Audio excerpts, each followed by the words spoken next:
Good afternoon. Good evening. This is the alternative voice. We've kept you 6 minutes past the top of the hour, and this is just the beginning. Here we are, the alternative voice, and I'm your host for tonight, Cleophas Oluoch. Joining us in this live discussion tonight is one amazing friend.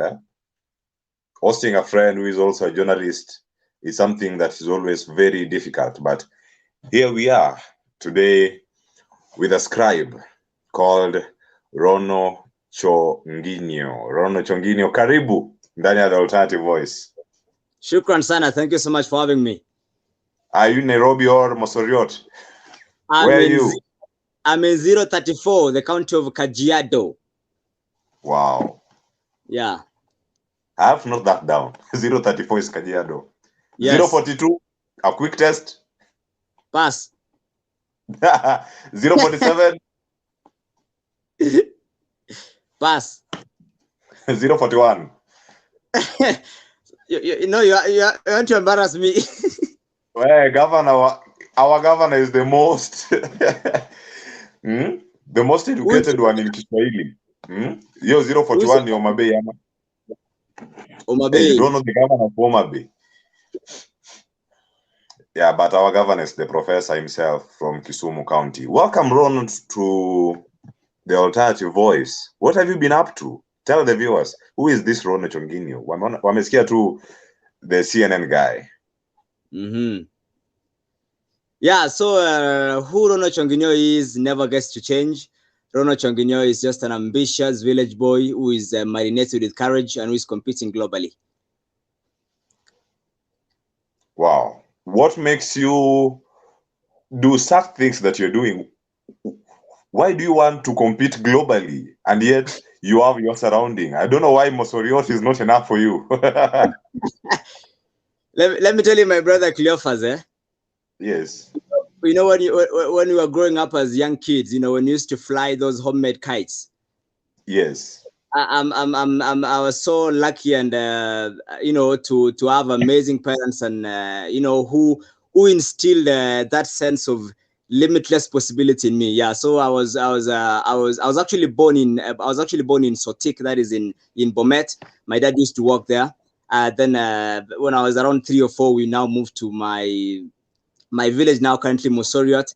And ever since, I mean, growing up, you know, going to school and all that, you know, I always had that sense of limitless possibility instilled in me. That is how I got to, you know, find my love for literature and reading and language as well. So as it's been ingrained in the mindset.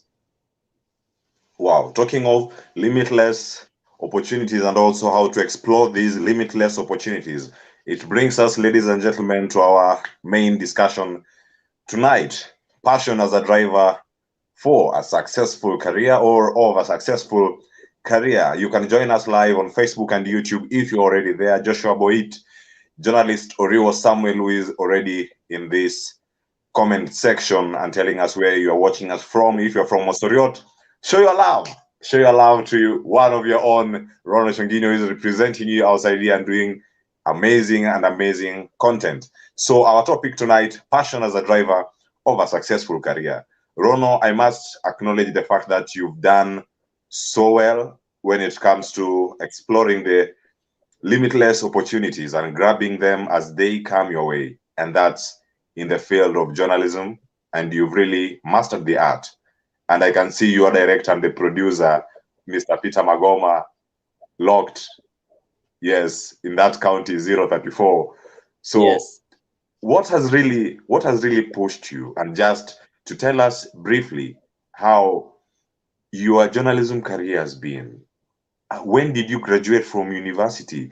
Leave alone the graduation part of it, but the master, the main thing that you did in the university, is it applying to whatever thing you're practicing now, or how are they linked? And how can you advise someone who is watching this and wants to get in the field of journalism? Tell us about your journalism career so far. All right, that is fantastic. So in 2015, I got a chance to to get an invitation rather to study journalism and communication at one of the best universities in the country, that is Moi University main campus. That was way back, and let me tell you, by the time I was finishing on my Form 4, I really set my mind towards, pursuing journalism as a career. I never imagined myself being anything else. And despite my good grades, actually, because I had an A minus, and I could have wanted to, with pressure from aunts and uncles that you need to go do something like engineering. I don't know, aeronautical langoa. So, but for me, I wanted. I wanted to be in a position where I could meet people and tell stories and just travel. And journalism, of course, clicked in my mind, and actually ticked all the options when I was applying for uni. And by the grace of God, I got admitted to Moi University in 2015. Yeah, and it was quite an amazing ride. It was quite an amazing ride, because honestly, I'll tell you for a fact, Cleophas, and Moi, how vast it is in terms of not just the land, but the infrastructure and everything. It is not just some tiny plaza in some town where you don't have space. And it's not a fifth floor. It's not a fifth floor university. So, and once I saw that, because when I first got to Moi, I actually stayed in hostel G 206, 106 or 106. And when I saw that vast surrounding, and the trees and the lush lawns around, the hostels and even the walkways, I actually thought to myself, okay, come on. Now this is where I can begin to practice and get to hone the skills. And I don't know, by some magic, whatever, I sort of, at that time when I was by the time I was actually in second year, it was actually full blown. I already known that the industry, especially in a discipline like journalism, it is so skill rich, in the sense that, once you are out of uni, what is gonna inform the decision whether you're getting a job or that deal or not is just what you bring to the table. And those are skills, be it production, interviewing, and just all those things put together. And amazingly, by the time I was in second year, as you had mentioned earlier on with my my director, producer, pilot Peter Magoma, we actually got some bromance about this whole thing of how can we begin to teach ourselves. YouTube came along here and there, trying to ask around, and it was quite interesting, because it is something so intriguing when you're doing something that you actually love it. Even for me, the classes I used to Skype, so at least I could go back, I don't know, buy something and do some piece to camera, and I think that is how I cultivated that sense of self-drive, because that is one thing. Nobody would man me. Nobody would reprimand me to, okay, like, Rono, go and do something here. I remember even back in back in time in second year, and we tried a couple of things here and there, with my small team then, trying to do stories around stage, hapo kidogo namna hii, trying to do some mock interviews. I remember interestingly, that time I used to live with a cousin of mine called Yusuf Kiprop, a terrific web developer. Guys, you check him out, Yusuf Kiprop. And the guy used to think that I'm actually crazy, because I used to wake up in the morning by some, I don't know, wake up in the morning, there was some huge mirror on the wall, and I used to just imagine, I'm reporting somewhere. I used to look into the mirror before I go to class, and just blabber something onto the mirror, and I think I saw and told myself, come on, I think this is certainly something I can do without being pushed, and it is something that ultimately gives me a profound satisfaction. And at that time, now I knew, as I told you earlier on, Cleophas, that I knew instinctively that by the time I get out of uni, I'm not going to be asked about my papers. They play a very important role, honestly. Forgive me for my honesty, but they play a very vital role. But once I want to go, because for me, I already knew from the onset that I actually wanted to go into a broadcast, and that really called and not only required but demanded of me to get the skills that the present day industry not only require but demand. That is in terms of camera production work, photography, videography, editing, and everything. So from that time, honestly, after let me just say even this right now. I think I don't know if I've ever said this anywhere. By that time, when I was in second year, I was actually filming with my phone, literally. Yeah, I remember it was time before the 20. What election was that? Is it 20 what? 17. 2017. Yes. Elections, yeah, exactly. I know they were heightening political temperatures, and actually sort of, I was just moving around to talk to people around stage, the common Kenyans, Mamamboga, the boda boda guy, the cobbler there, just getting their views on how they think we can pacify the country, because there was sort of heightened political, as normally is the case for like in those past election times. And my cousin used to record with my phone, with just my mobile phone. I used to go approach somebody, talk to them, ask for their permission, and if they agree, yeah, my cousin comes in handy and begins to record on the phone. And apart from that, again, I used to do sort of a lot of things recording myself. And actually, a neighbor of mine called Cleophas Magugui, in the US of A, Cleophas Magugui, along with some friends like Dan Kamare and Zacchaeus, and these other guy called I'm not getting the name of my mind right now. On a calm December, I was just chilling around. The guys actually sent me, I think, 22,000 Kenya shillings. They told me, okay, Rono, we've seen everything you're doing. You're using your phone. Get that, get a camera. Wait. And that was just Ron, the beautiful. this is some aid coming from someone who've just seen the work you're doing online. How did that make you feel at that time? You are a student and you are seriously approaching your examination, maybe, or the country is gearing towards the national general election. How did that make you feel as a student by that time? Wow, I mean, the feeling was sort of very priceless. The fact that these people, they're actually my neighbors back at home. They actually believed in myself. They actually believed in me. Sorry, before I actually believed even in myself, because they saw that, okay, come on, this guy is quite ambitious. We see whatever thing he's doing. And that is one thing, again, I always carry myself with, that somebody actually comes in and to help once they're really seeing that you're doing something. I mean, you already and I taught myself really never to make excuses. I even told myself that I think when you find yourself making any excuse, then probably that is not even your calling or something. Because at that time I had no camera, I had no professional sound or anything. But I mean, with the phone, mobile, whatever, I began doing stuff with the mobile. And actually, when Magugu and his friends came in Andy and supported me to buy my first camera, it was I used to hold that thing like my darling. I mean, it was just like right here, I mean, it was pure magic. That was a souvenir. It was a souvenir. And now I even told myself that from now going forward, nothing now is even going to stop me. By the time I'm actually getting done with uni, I need to make sure that I have the skills for industry.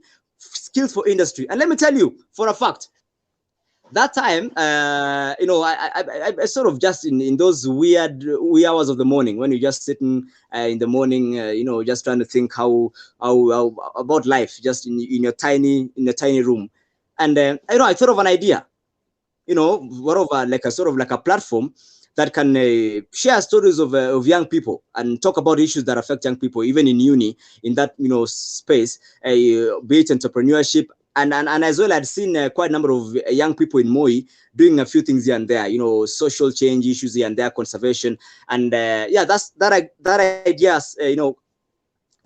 was burrowing in my mind. And actually, I ensured that I actually actualized the idea, and I founded YouthBase. Sort of, it was an online platform where I could, ideally, I told myself, let it be a platform where I can make mistakes, right?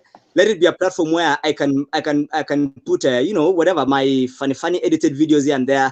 And even today, let me tell you, from the kind of latest production that I do right now, I still post them in the same channel.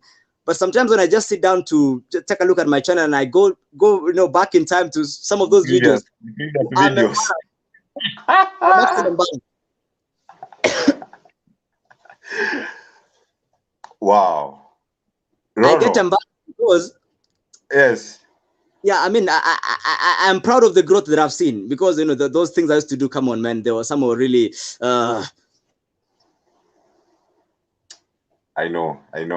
And from where you've come from to now, I checked some of your status and some of the previous clips that you did while on your long holidays, and you get to find so many people really concentrated, those who are really passionate about the art of journalism, because we say it's not all about that which you get in school, but the art that comes along with it will accompany you to the next stage of your career. So, ladies and gentlemen, if you're joining us live in this discussion, we really thank you for this amazing time that you've taken to be part of this great conversation tonight. You can join us live on Facebook as you are doing right now, or YouTube, where we are live, and we can get some of the feedback from our members who are all over the world. We have representation from India.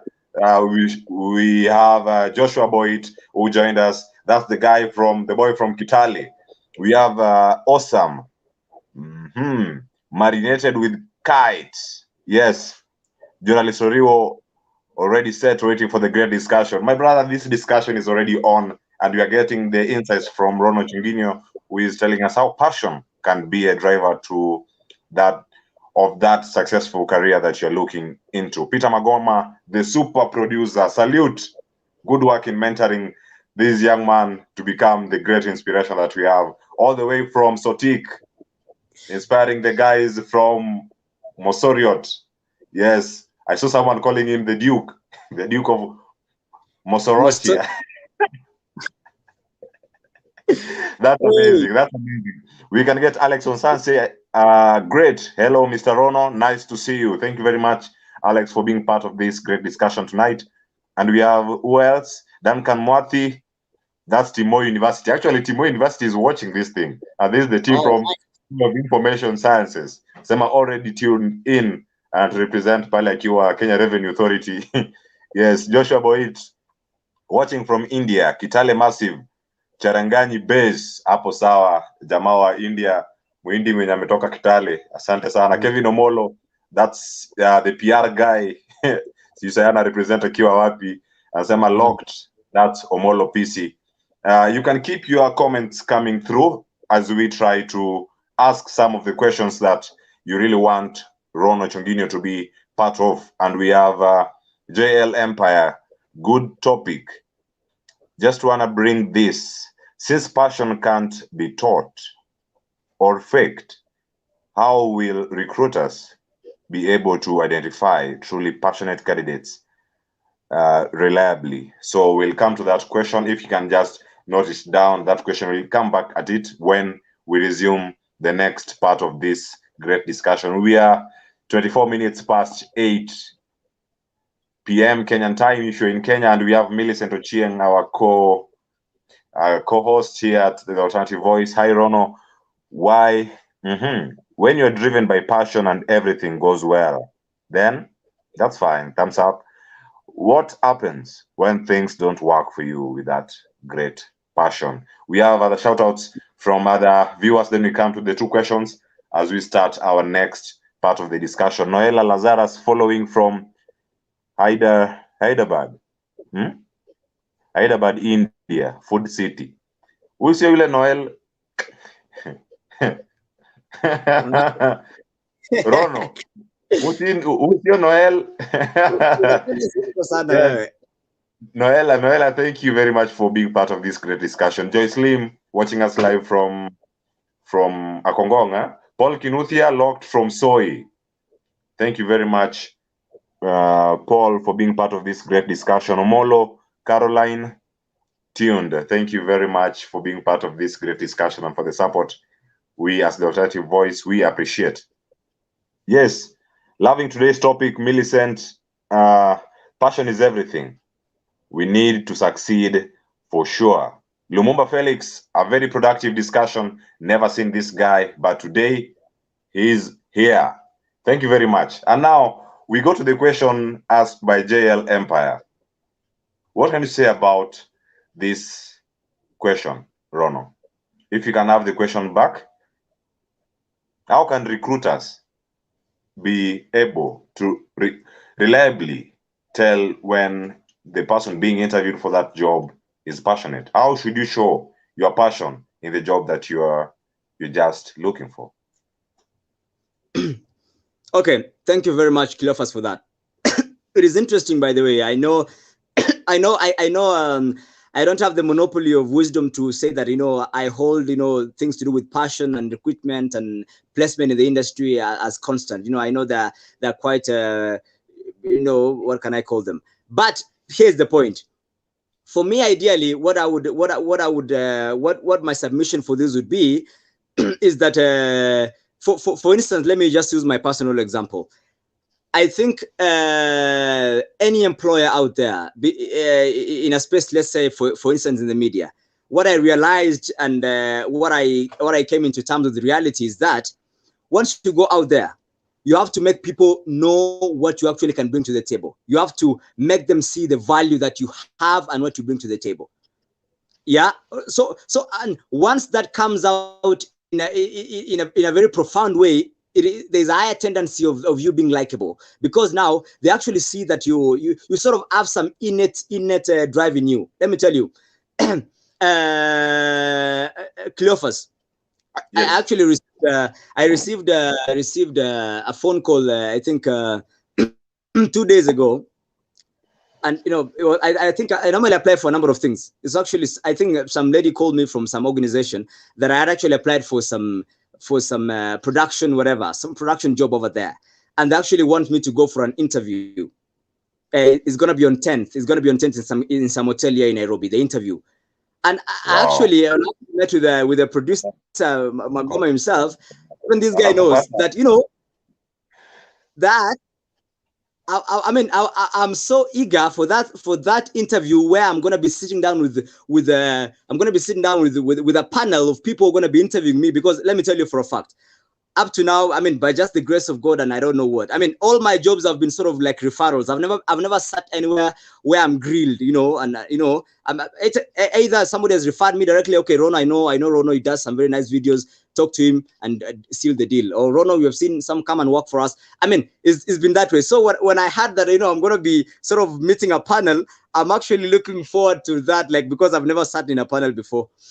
Now, so I don't know how that relates, but here's the point. Once you ensure that whatever thing you have, that value, that skill you have built, that thing you have honed and mastered, be it marketing, be it pitching, be it anything in production, any discipline, by the way, so long as you have something very profound and you make it so well known and you sound very confident about it. Because honestly, let me tell you, Cleophas, in this space, yes, let me tell you, the language that it understands is only confidence. For a fact, it's only confidence, the language it understands. So I think once you master something and make that known, what you bring to the table, I think you actually can convince somebody and they can like you and they're going to give you that job. Amazing. And JL Empire, I think that answers your question.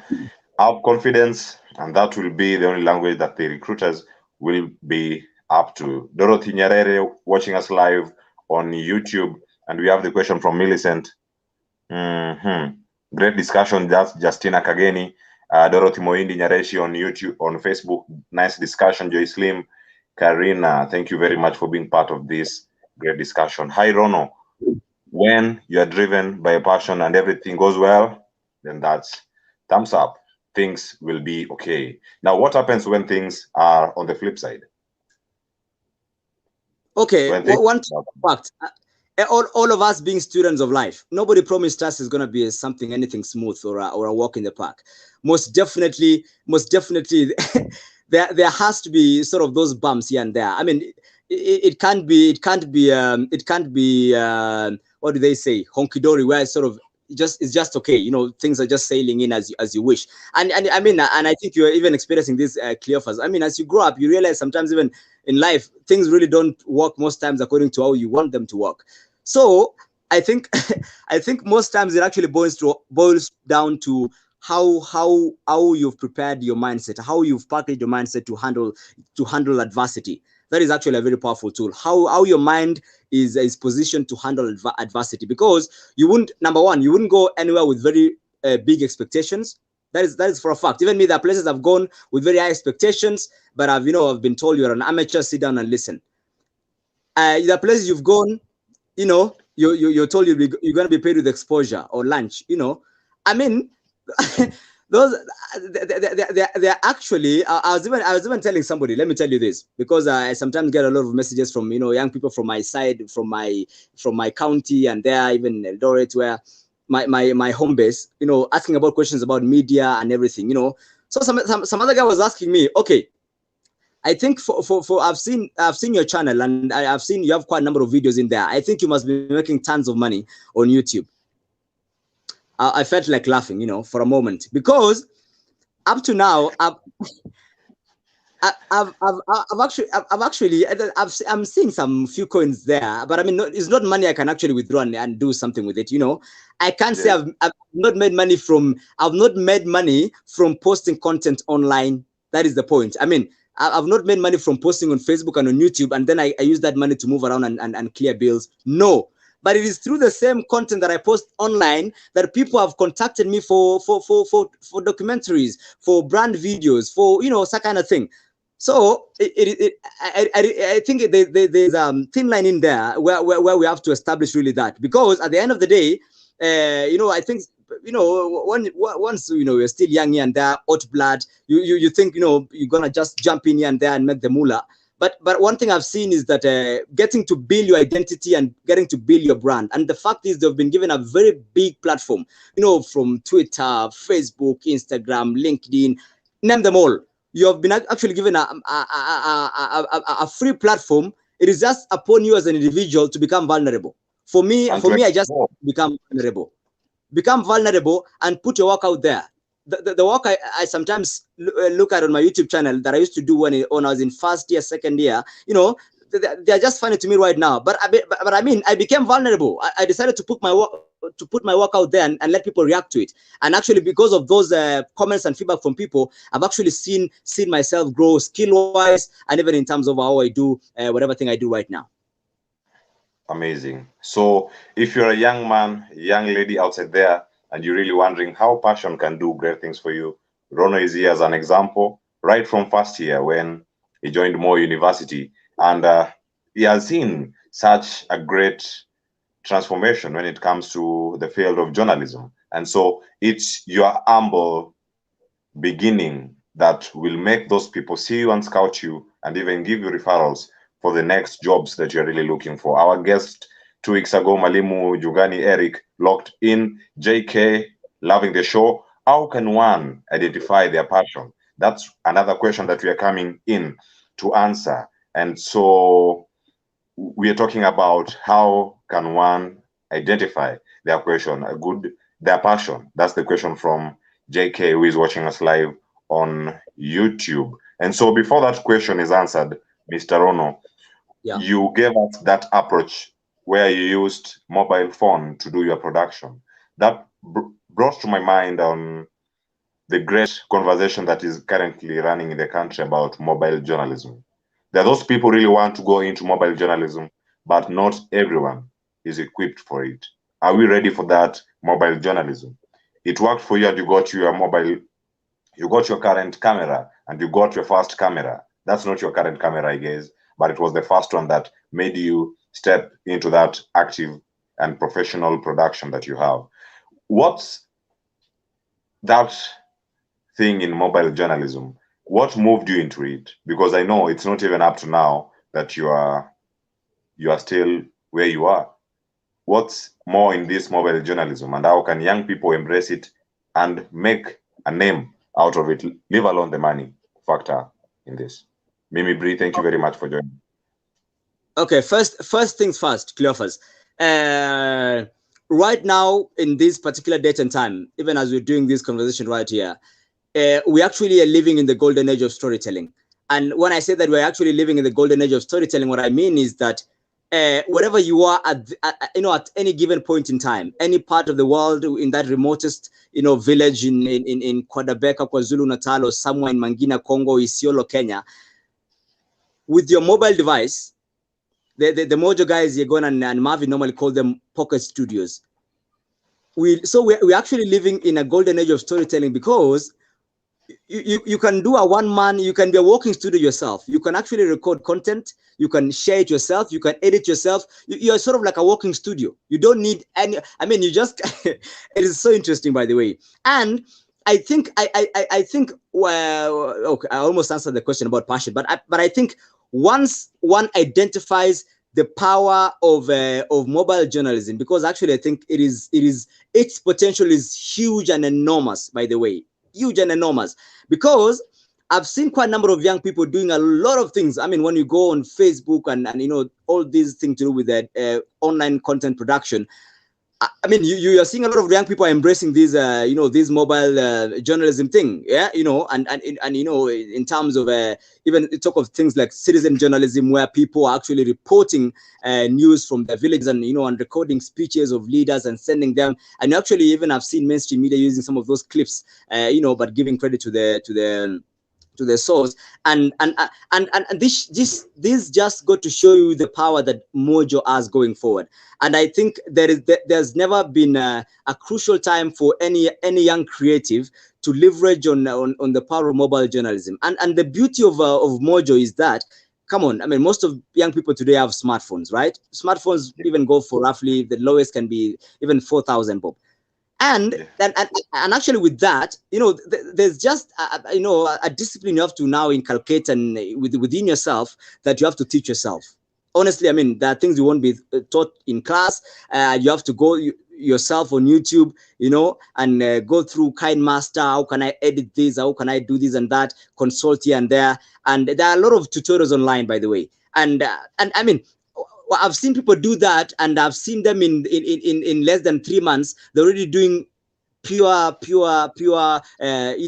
top-notch quality stories, just using their gadgets. So it is just upon anyone right now, any young creative, to be conscious of the fact that the power of Mojo this day and age is quite enormous, and they need to tap in that going forward. And we are in that digital age, and that the golden times that we should really embrace and make the best out of it. Now, going to that question, loving the show, that's Mimi Bree. Thank you very much for being part of this discussion. How can someone identify their passion? Before we come to Magdalene Kaleli's question, how can you identify your passion?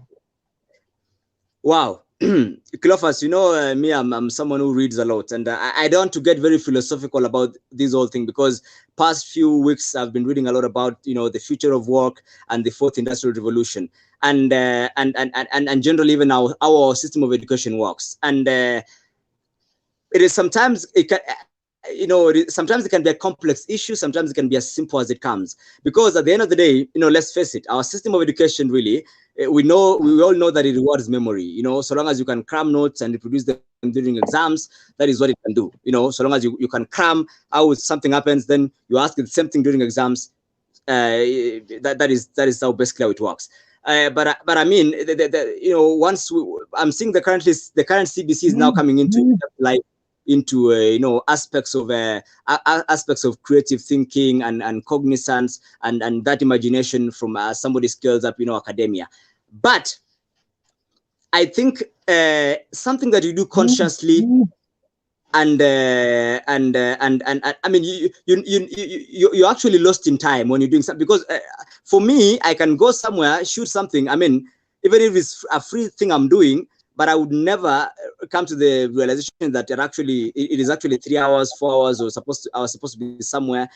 I mean, there's just a journey of self-discovery that, as an individual, as self, you can walk down that path and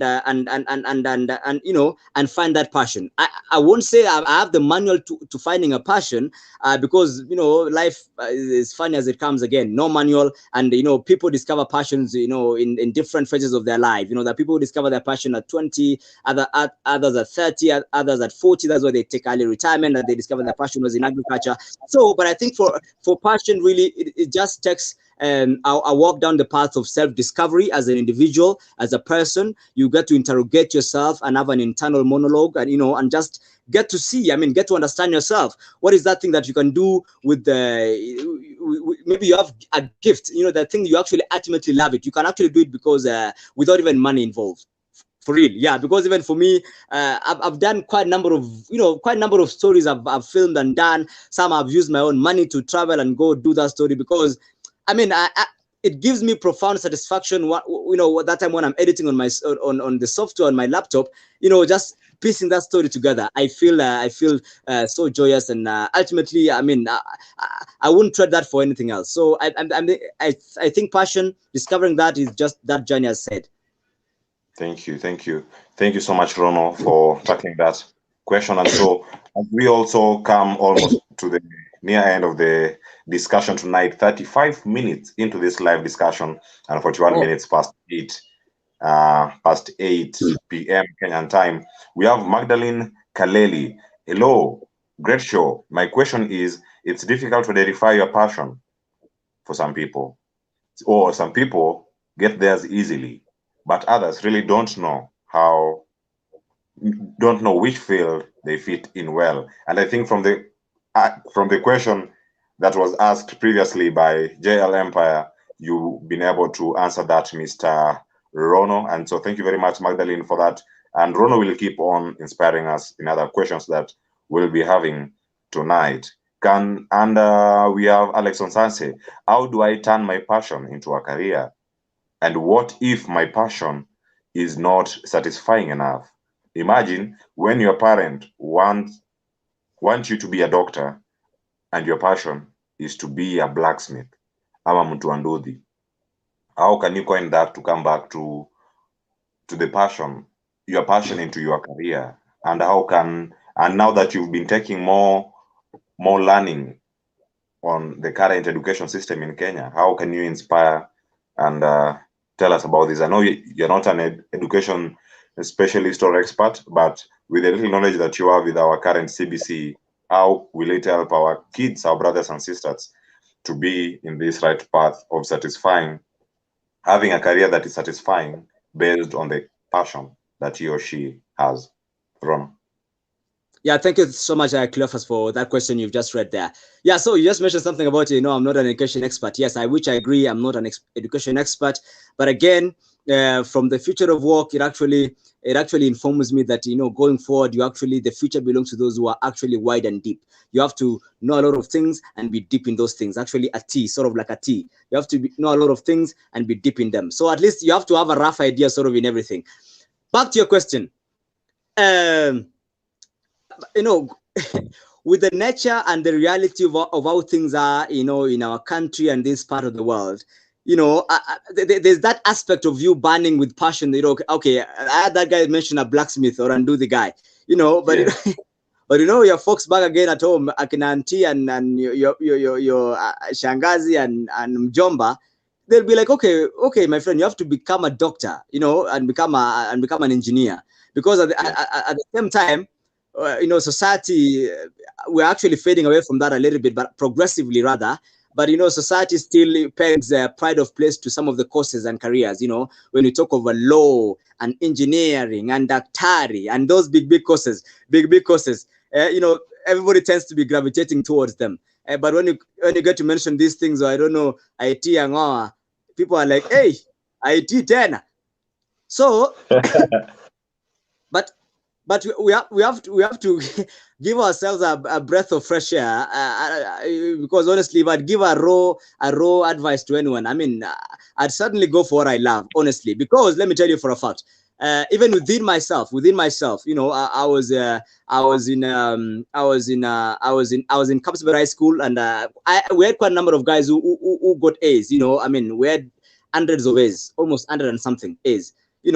And I'm actually getting some really glaring realities about our education system, because I sometimes miss some of my friends back then, those who got A's and they went to pursue engineering, others went and pursued pure math, but man, you get to uni and you realize, come on, I mean, is this pure math? I mean, am I going to be doing this for the rest of my life? I've actually had people I know leave whatever thing they had gone to pursue, and they had been cheered on by society and their folks back at home, and they actually pursued their passion. Myself, I know a neighbor of mine who had a straight A. He went to uni, pursued a course in pure math. Right now is a big artist. Come on, man. It is. Anaimba kweli kweli, anasumbua hii town. Sumbua town ikutambue. So, Rono, yes, please. Yeah, so I'm just saying, I mean, you have to interrogate yourself, and once you're sure that this is actually the right step for me, and you've already sort of add that conversation with yourself. Unajiambia, okay, I'm taking this bold step of faith. I want to go into this direction of my passion. I ultimately love this, no turning back, and I think everything is gonna be okay. Amazing. And also, we have Millicent Ochieng. Thanks for answering my question. Rono, thanks for inspiring us tonight, watching us live on YouTube. And she's in Nairobi. Madeline Kaleli, can one venture in more than one areas of their passion? And I think Rono said it's good to be a master of one than being a junk of all. The thing is, Cleophas. Yes, yes. One thing, as I get to grow old, you get to realize, okay, life really has no manual, but there are those patterns that we can borrow insights from lives of our of our folks, and what we get from knowledge and books and everything. But you get to understand that as I said earlier on, people find their passions at different junctures in their lives. There are people who find their passion at 15, others at 20, others at 30, others at 40. And even for me, let me tell you, right now I'm very passionate about storytelling and journalism. I'm not very sure, okay, I would want to do this for a better part of my life, but I mean, who knows? I'm gonna get somewhere. I want to go back to Mosert and take care of animals, and maybe I'd have another passion in dairy farming. Who knows? I mean, I'm just enjoying the ride. Wow, thank you very much. Let's keep enjoying this night. And we have one Frida Odunga watching us live from Nairobi. And Sema, there's a saying that says, hard work beats talent when talent doesn't work hard. It's just never enough to be passionate about something. You have to go hard for it as well. Thank you very much, Frida, for that input. We know you either go hard or you go home. And we know two things: go hard or go home. Yes, go hard or go home. And that's the way many people survive here in the city. And Rono Chonginio is just here tonight to inspire us and to give us that hope that there's a hope for better tomorrow when you have the right passion directed with the same energy towards a specific goal that you really want to be. Mesha Kiprotich Sanga. Great insights there from this amazing man, Rono. Rono. Yes. Amazing job that you did over the weekend. The picture about Mama Monica. Thank you very much for that, bro. As the alternative voice, we appreciate the good work that you did. And from such great conversations that you have and the stories that you bring to your viewers on YouTube, on Facebook, on Instagram, on LinkedIn, in all your social media platforms, we are always there for you. And keep up the good spirit. And I'm sure at the end of this show, you'll be able to share with us on how the viewers can be of help to Mama Monica. That's Viola's mom, and how we can chip in. Yes, just to help, and just a word of thank you to you. You did amazingly well over the weekend. And so, Rono, just to bring this show almost to an end, 43 minutes into its broadcast and 49 minutes past 8 p.m. Kenyan time. We have all those people are tuned. We have Peter Mokaya, presenter Mokaya, who is watching us live from Facebook, and everyone in Mo University who are yet to start their exams. We wish you all the best. And now, Rono, there are those people who have their passion. And remember, if I can quote one of the great guys we have in our history, those people who did amazingly well in their careers. We have Steve Jobs, who said, the only way to do great work is to love what you do. And that's what exactly you're doing. And anyone who is outside there, let's be motivated to love that job that you're doing, just for us to have that proper output. And so, Rono, as we bring this to a close, there are those people who are really wondering, how can you balance the matters academics with a passion and career? There are those people who concentrate on one and leave the other. Currently, there are those people who've just graduated. They want to get out. They have good papers, but no skills outside there. Your word for them. Okay, one thing. skills are very important. Academic papers are equally important, right? Yeah, so Yes. for me, I have aspirations of working at CNN, and most definitely CNN, they would want to take a look at my grades for sure. So what I'm trying to say is this: balance is very important. Even balance in life. I mean, generally, even in life, how you carry yourself as a person, balance is very important. So what I tell anyone, maybe who's still in uni or college, or anywhere pursuing the course, you know, there's actually, for me, I can say this right now because I'm actually out now out of school and I'm in the field out here practicing my craft. I can say that, you know, come on, students have a lot of time in their hands. It is just a matter of you to kujipanga. It is just a matter of you kujipanga and just know how to do something at a particular time. Of course, you can still manage to go to class. You can still manage to do a production. You can still manage to write for a blog. You can still manage to go and moderate an event. So it's just upon you to, you know, they always say discipline is the mother of all virtues. So I think sorry. So I think just anyone in college or uni, just ensure that you strike that balance. Masomo, very important. Skills are very important. But at the same time, if you're in skill-rich discipline like media, like things like horticulture, if you're doing IT, if you're doing computer science, come on, man, come on. Honestly, let me tell you this, guys, for a fact. What is happening right now is we are just in the burst of the fourth industrial revolution. Right now, we're talking about augmented reality. You know, we're talking about genome editing. We're talking about quite a number of things. Right now, the future is headed towards skills.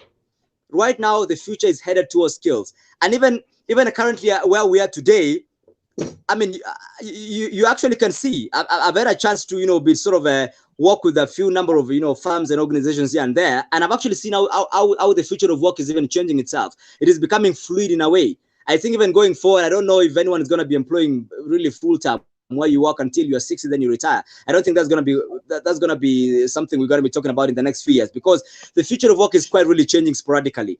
And what this compels every young person to do is that I always insist, I always even mention this on my social media platforms.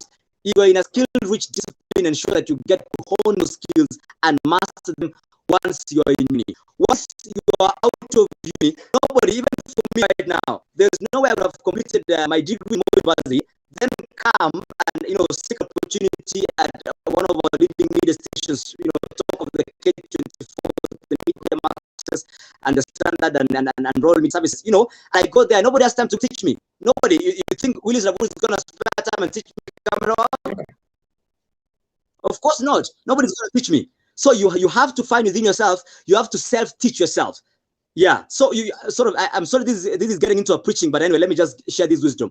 Because at the end of the day, one thing I even realized, Cleophas, is the fact that, okay, even me, when I cleared uni, I thought I'd finished schooling. But come on, man, I actually realized that I have to now begin teaching myself and assume that I did not even go to school, because I have to teach myself where the industry is right now in terms of skills. What is the 21st century skills in media? What are people talking about right now? And at the same time, I always talk of competing globally, because once you're out of uni, I mean, can you be hired anywhere in the world? I mean, for me, come on, I am proud I come from Mosoret, but I don't want to be hired in Mosoret. I want to ensure that I package myself that I can be hired in Morocco. I can be hired by a news agency in Ghana. I can be hired by a news agency in Zambia. I can work in Asia. I can work in Europe.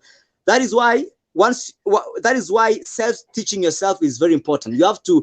For me, I get buried in volumes of books, just trying to understand the media trends, media entrepreneurship, all those kind of things. So you have to self-teach yourself and ensure that you get to master those skills, because it is for your benefit, by the way. So ensure that if you are a student or you're just out of uni, ensure that you continue to teach yourself. Masomo ejeisha, actually masomo ndo inaanza. I just realized that masomo ndo imeanza kwangu mimi.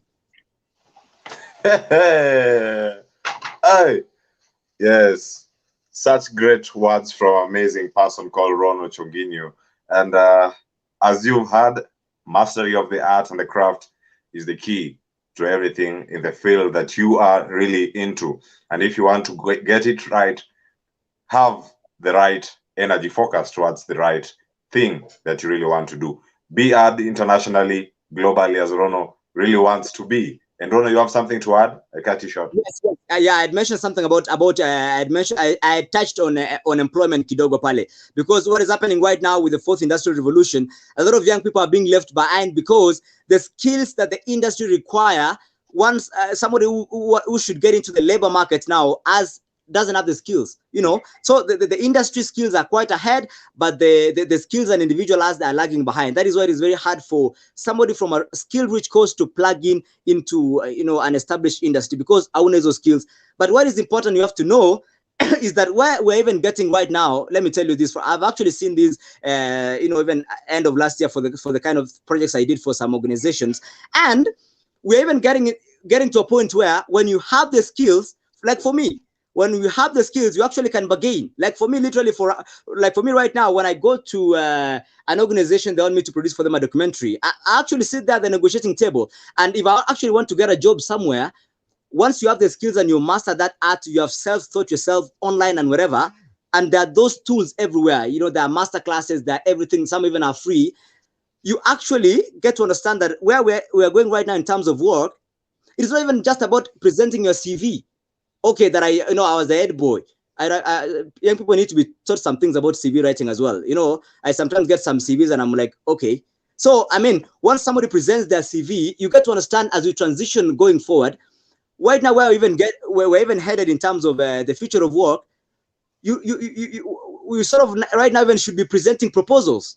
I've had organizations where my CV and everything what I studied comes secondary badai, but what is primary is what I tell them. Okay, you guys, I've seen what you're doing. You're working with farmers in Kenya. You're actually trying to tell their story. How about I come with my skills in video storytelling, and now we can get testimonial from farmers. How can I bring these on board, and then we can work together and merge so that this can give you visibility in your organization. And I come as a proposal that I'm presenting to the organization, and that is how I get the job. But in terms of sending a CV or an email like I was the head boy of science, come on, man. You are the chairman of debating club. So what? Wow, such great insights from you, Rono, tonight. And as you've put it, it's been awesome having you. And I know tonight we are going out knowing very well how passion can be that driver of a successful career. It's not all that counts. Vile Frida amesema, you go hard for it anyway. Yeah, because hard work beats talent, and when talent doesn't work hard. So you have the talent, you go out there. It can be in academics, education, in the field of education, finance, or any other field that you are really into. Give your best, and the best will for sure come for you. We're almost coming to the end of this broadcast, and I have some people who are here complaining about, okay, they're in another discussion. Discipline is the mother of all virtues. Come on, honestly. Nice conversation. That's from Oriwo Samuel Okech. That's also another scribe who is doing an amazing job at MU FM. That's More University Radio. If you're in it around Keses area, tune in for such amazing content by Peter Mokaya, Samuel Oriwo, Otenga Kevin, and other amazing guys in that institution.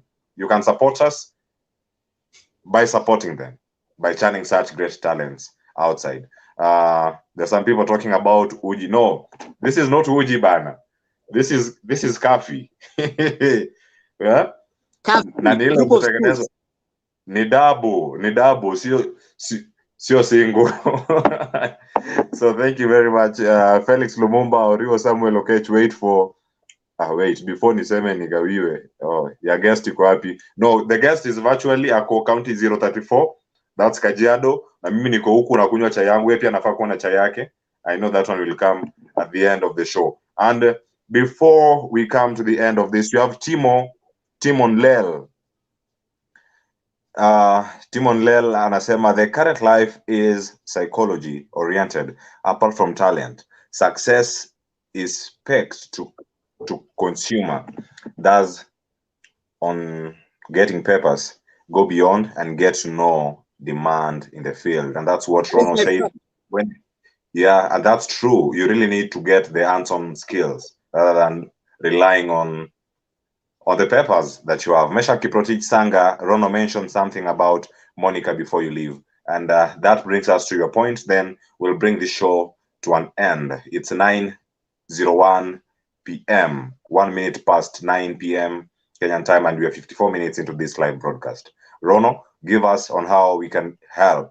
The viewers here can help Monica, and we'll for sure share this content across our social media platforms to ensure that the lady who's been bedridden for 32 years gets something. It cannot be we can't say that we can heal, but we trust that the process all depends on how we approach it. It can be the psychological help or emotional support, but we are here to support. So kindly tell us something about Monica, as you promised earlier, and how we can help. Okay, thank you very much, Cleophas, and and those people who are watching online.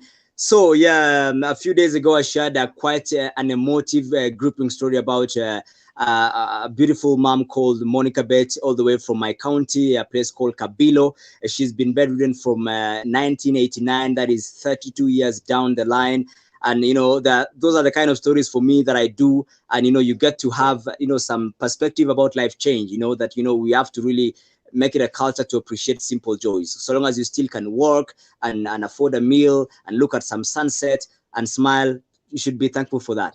So the story, I'm quite happy. It has received a lot of support. It has been watched by a number of people from South Africa, Kenya, of course, being the home country, Canada. A lot of friends of mine have followed, the US of A, Australia, and a lot of people really have actually supported. And this is one of those stories I'm very proud of, because I'm seeing impact firsthand. Because talking of support right now, that has come in, we're talking of something in excess of 300,000 Kenya shillings that people of goodwill have just supported. That the family can get to get a business, get to build themselves, improve the household into disability friendly and that kind of things.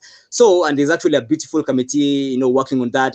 In fact, one of them is my friend here. I saw his comment, Timon Lel Wakili, all the way from Kipsimo County, our small county in my village. And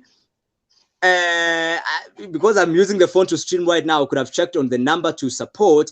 But when you just search youth base is actually one word. When you search youth base both on Facebook and on YouTube, right now on the post that I shared on the story of Monica, there's actually a contact right there by her daughter Viola Jeb Tipkin, and that is a contact that people have really been supporting her from all across. And yeah, you guys, I mean, if you can offer any support, if you can send us something, if you can say a word of prayer, if you can just speak the language of restoration and healing, I mean, any kind of support really be very much appreciated. So you can go and check the story out on Youth Base. When you just scroll down, utaweza kuona pale, utaona kuona numbers. It is a 0718, and yeah, I'm sure the family would so much appreciate your support. Asanteni sana.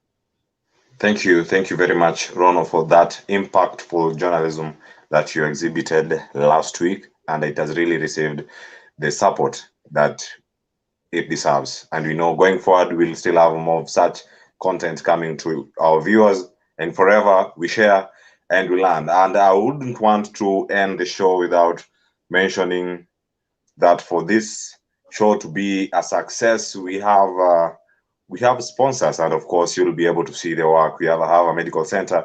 We have Mtani Quick Auto Spa who made this live broadcast a success. And today we have a new sponsor of this show, and we have Anyas Pastry. Anyas Pastry deals with these kind of cakes. Yes.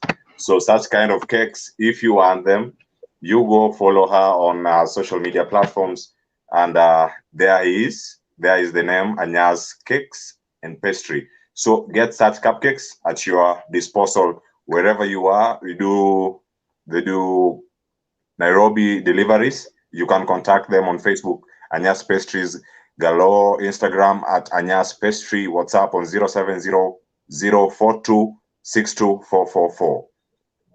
Yes, the number on your screen, so that you can be able to get your cakes served. It can be anniversary cakes, birthday cakes, and everything that you need at your disposal, only at Anya's Pastry, who made this live broadcast today a success. Thank you very much, Anya's Pastry, for such awesome. Rono, nikufanyie delivery. Okay, na acha na pin location. Sanitize your eyes, sanitize your eyes. So thank you very much, ladies and gentlemen, and we are here 1 hour of this live broadcast. Thank you very much for being part of this great discussion. Next week, we are hosting one amazing lady called Miriam Waruguru, who is a counseling psychologist. The poster will be out for circulation as from tomorrow, and we know that we'll have another moment to take a reflection when it comes to mental health awareness. What have we been up to during this COVID-19 period, and what are we expecting in the times to come? Join us in this live discussion next week on Thursday, same time, same place, as we plan to introduce another entertainment segment at the Alternative Voice, where we'll have music, and less talks from our musicians who've been really requesting for such opportunities to be here. Feel free to suggest any guest for us on our comment sections. DM us on WhatsApp, if you have my number, that is, and on Facebook, Instagram, as well as YouTube. Let us know who you want us to host here next. It was nice having you, Mr. Rono Chonginio, all the way from Mosoriot, and now live from County 034, that's Kajiado County. Until next time, keep it the Alternative Voice, and thanks so much for being part of this discussion tonight. Have yourself a good night and keep safe. I've been your host, Cleophas Oluoch. Welcome to Ahava Medical Center. We are located at Konamaji, Manyata, opposite Kisumu Elite Academy, Kisumu County. At Ahava, we offer general and specialist consultations, laboratory services, pharmacy, mother and child clinic. We also offer inpatient and maternity services, including Linda Mama, and soon opening up our theater services. We accept NHIF and other insurance companies. Choose Ahava Medical Center as your facility of choice today.